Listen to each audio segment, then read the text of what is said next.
Good morning, class. So now today we start exercise 6.4. Okay.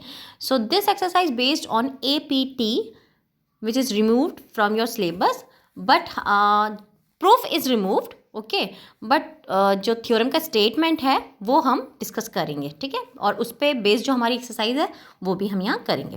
Okay, so first of all the theorem is the ratio of the areas of two similar triangles is equal to the squares of the ratio of their corresponding sides. Okay, so means if ABC and PQR are two triangles and these two triangles are similar, theorem के अंदर जो given है that is कि ABC and PQR these are similar triangle.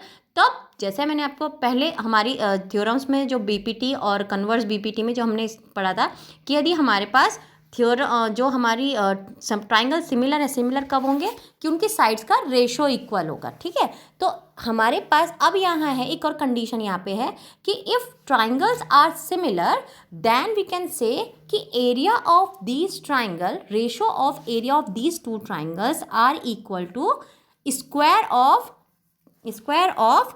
ratio of their sides. Means area of triangle ABC and area of triangle PQR का जो ratio है that is equal to AB, corresponding sides हम लेंगे.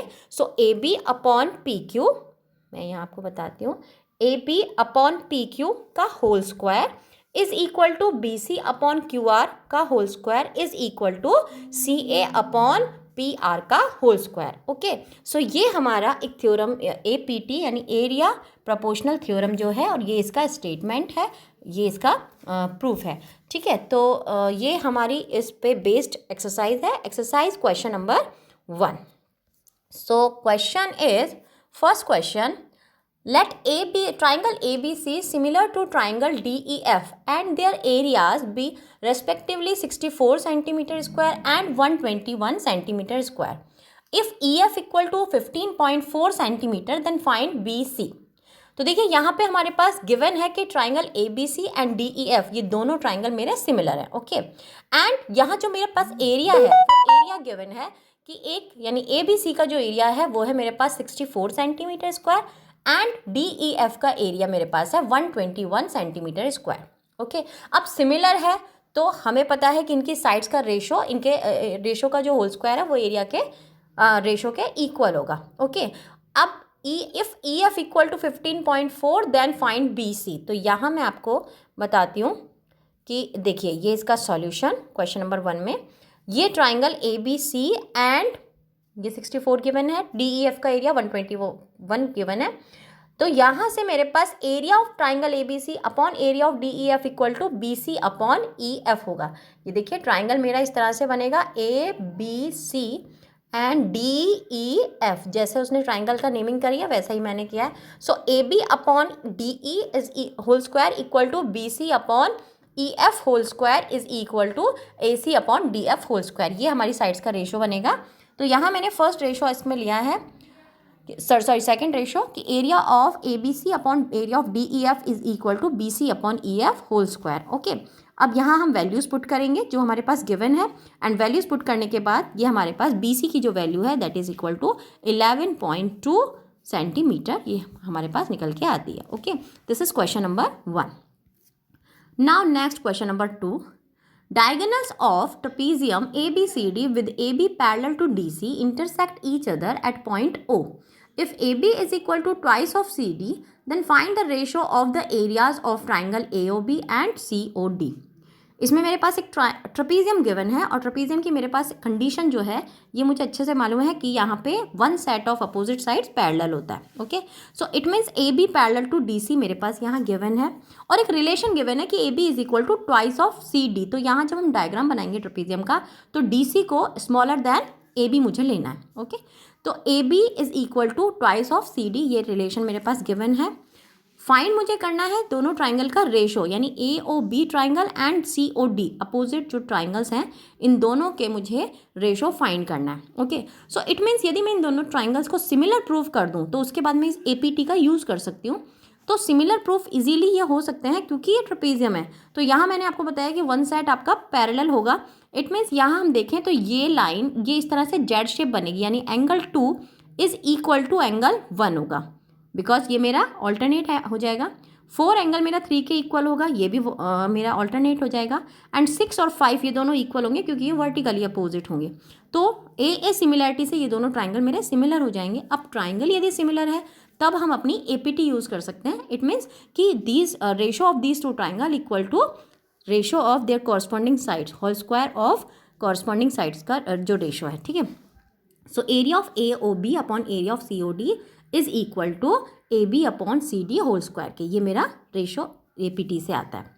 तो यहाँ हमारे पास A B की जो वैल्यू है that is twice of C D, तो ए बी के प्लेस पे मैंने twice of C D put किया and upon C D cancel, तो यहाँ से 2 whole square upon 1 it means 4:1, ये मेरे पास यहाँ रेशो निकल के आता है। Okay, so this is question number 2। Next is question number 3। Question number 3 is in figure ABC and DBC are two triangles on the same base BC. If AD intersects BC at O, show that area of ABC upon area of DBC is equal to AO upon DO. तो देखिए इस question का हमारे पास diagram जो है question number 3 का जो diagram है ये हमारे पास गिवन है। ये मैं आपको बताती हूँ, यहाँ ये इस तरह से डायग्राम ये वाला गिवन था। ओके, अब यहाँ पे A B C and D B C, A B C ये आपको एक ट्राइंगल दिखाई दे रहा है, A B C and D B C, यानी इन दोनों का कॉमन बेस जो है वो ये है, ठीक है। ये हमारे पास बी सी कॉमन बेस है। हमें प्रूव करना है कि area of A B C and area of D B C इन दोनों का जो रेशो है that is equal to A O upon D O, ठीक है। तो यहाँ मैंने एक कंस्ट्रक्शन किया है कि ए एम मैंने बी सी पर एक परपेंडिकुलर डाला from point A and D N एक और परपेंडिकुलर मैंने ड्रॉ किया बी सी पर फ्रॉम पॉइंट डी। ओके, तो ये मैंने कंस्ट्रक्शन किया। अब यदि मैं इस कंस्ट्रक्शन को करूँ तो यहाँ से यदि एरिया निकालती हूँ दोनों का, तो area of A B C half into base into height से मैंने हाइट यहाँ पे बताई है ए एम क्योंकि मैंने परपेंडिकुलर ड्रॉ किया है एंड बेस है बी सी, तो area of A B C half into base B C into A M. Next D B C का जो एरिया है that is equal to half into B C into D N, because D N मैंने perpendicular draw किया है। अब इन दोनों का यदि मैं रेशो निकालूं तो area of A B C upon area of D B C equal to half into B C into A M upon half into B C into D N. यहाँ से हाफ बी सी कैंसिल होके ये आ जाता है A M upon D N. अब मैंने ये जो ट्राइंगल मुझे दिखाई दे रहा है ए एम ओ, देखिए मैं आपको बताती हूँ, ये ट्राइंगल ए एम ओ, ये छोटा सा ट्राइंगल जो है and one more triangle this one, ये दोनों। तो इसमें देखिए यहाँ दोनों में एक 90 डिग्री है क्योंकि मैंने परपेंडिकुलर बताया, यानी एम पॉइंट और एन पॉइंट पर 90 डिग्री है। एक इसमें एंगल 1 और एंगल 2 ये छोटे जो दिखाई दे रहे हैं, ये देखिए मैं आपको दिखाती हूँ, ये एंगल 1 बड़ा करके ये इस तरह से। तो एक तो यहाँ पे हमारा जो है ये 90 डिग्री है दोनों में, ये एक एंगल, और एक इसमें वर्टिकली अपोजिट है, ठीक है। तो यहाँ से मेरा जो है ये ट्राइंगल, ये दोनों ट्राइंगल जो हैं ये सिमिलर हो जाते हैं, ठीक है। अब जब सिमिलर हो गए तो इट मीन्स इनके जो रेशो है, इनकी साइड्स का रेशो जो है वो इक्वल होगा, यानी A M upon D N is equal to A O upon O D, ये हमारा रेशो होगा। तो यहाँ से जो मेरी ये वैल्यू आई है A M upon D N की, area of A B C upon area of D B C equal to A M upon D N, तो इस A M upon D N के प्लेस पे मैं पुट करूँगी ए O upon D ओ, क्योंकि यही मेरी रिक्वायरमेंट है। Okay, so this is question number 3। तो ये 1 to 3 क्वेश्चन मैंने आपको आज वीडियो में शेयर किए हैं। ओके, नेक्स्ट जो हमारे क्वेश्चंस हैं नेक्स्ट वीडियो में हम शेयर करेंगे। Thank you so much.